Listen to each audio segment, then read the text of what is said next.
It is I, and I am here to talk about Mirror's Edge.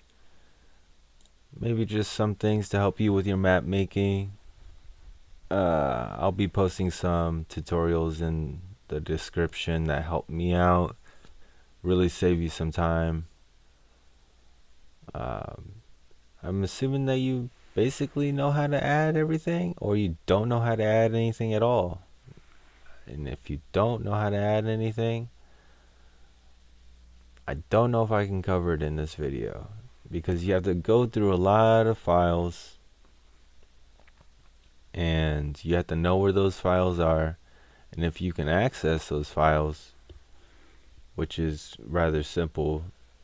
It's in Steamapse, yada yada, and you just go into view up in the top left hand corner and go into browsers and uh, check for your item. Go to the generic browser and get your item. Now, what I did here is I made a volume box, and with a TD swing volume box, I adjusted the size accordingly to the size of the pipe, and I rotated it. And there's your swing volume. Now for sliding surfaces, the only way I can find to do this easy is make rectangles and just rotate them because I don't know how to mess with geometry in this game. So that's what I did there, and then I made a thinner plane, a very thin plane, placed about a block above it, another volume, and this one's a blocking volume. And then you go into your collision, then you go all the way down into physical material override, then you go into your TD materials, I believe it is. Is TD it's physical materials, so it's in there, and then you apply it by pressing the green arrow and choosing your like physical material metal slide as you see on the screen right now or something like that. Now for the walking thingamajigs, the balancing, there's a balance volume. They start on the x-axis. The start point is on the x-axis, so you gotta build it on the x-axis because it defaults to that, and then you build your map. So you create your volume, and then you rotate it. You create your volume, you rotate it, you place it on the thing, on your beam, and then you build your map. And then it'll show you your little orange line that you wanted to see there. I don't know if I could have made that a little bit more clear. Probably could have. But basically, everything starts, the splines, they start on the x-axis, and then they go to somewhere in the box. As long as you have it as a box, you won't have any ununiform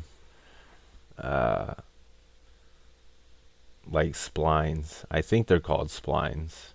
It's just the direction that your character sticks to when they're moving along the path of the thing. And ledge walks and narrow gaps, which I'm doing right now, are the same thing. So you select ledge walk, TD ledge walking volume, I believe it is, or something.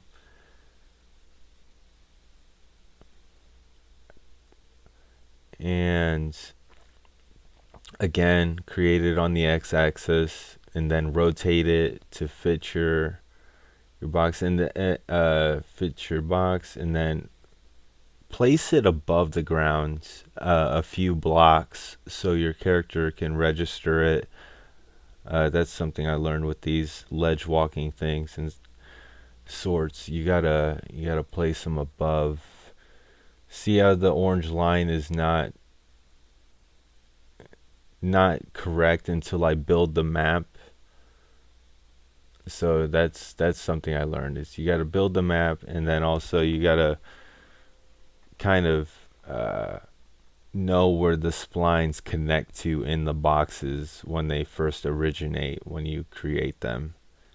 This volume right here I'm making is a zip line volume.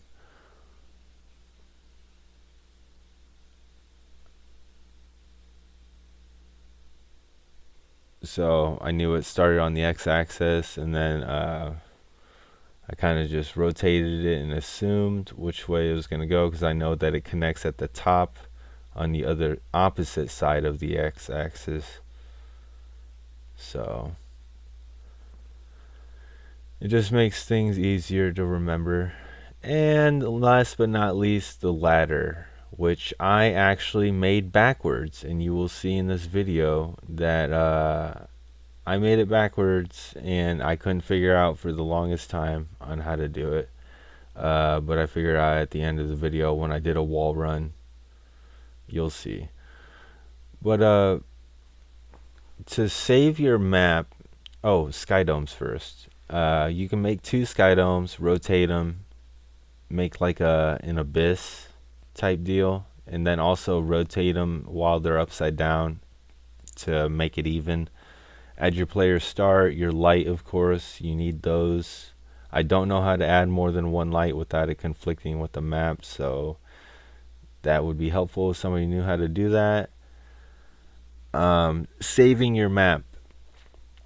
Make sure it's selected as all files. Save it as your map name .me1.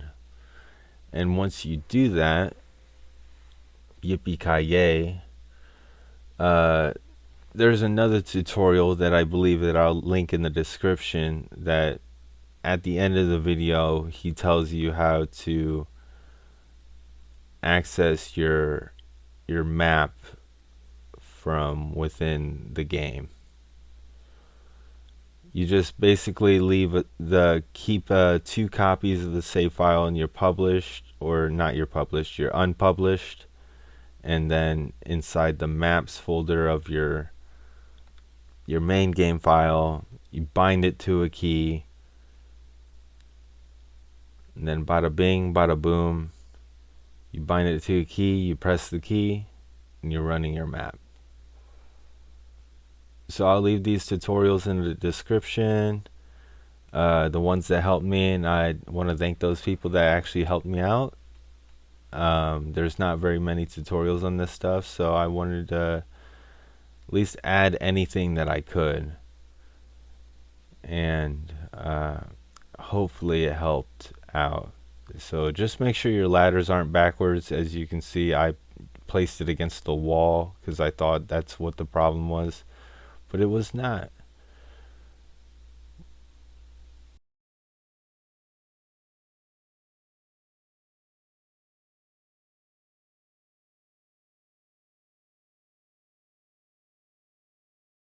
But that's about it. That's about it. You got your zip lines, you got your springboards, you got your staring at the wall and going up the ladder, and then boom, you got your swinging, your sliding, your balancing, your ledge, your narrows. It's all there.